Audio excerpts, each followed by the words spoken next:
How do massive airplanes fly? Some of the largest commercial airliners can weigh over 1 million pounds. Compare that to today's heaviest flying bird, the great bustard, which weighs just around 35 pounds. Despite their differences, these two behemoths rely on the same principles of flight. Flight is basically a battle against Earth's gravity, and your greatest ally is the air. Birds and planes alike fight gravity by manipulating the air molecules around them. When birds flap their wings, they're generating an area of high air pressure under the wing and low air pressure above it. The same happens when planes race down the runway.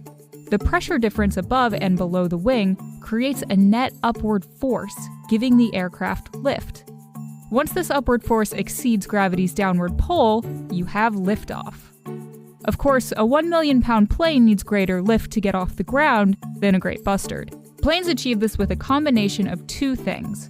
One, airplanes race down the runway at 150 to 180 miles per hour, creating fast-moving air across the wings.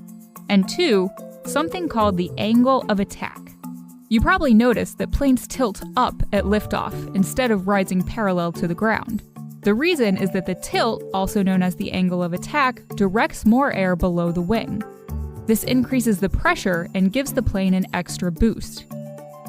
Once aloft, the main thing keeping the plane in midair isn't magic, it's the engines. Engines propel the plane forward, keeping a steady flow of fast-moving air across the wings. This creates that key difference in air pressure that supports the plane's weight against gravity.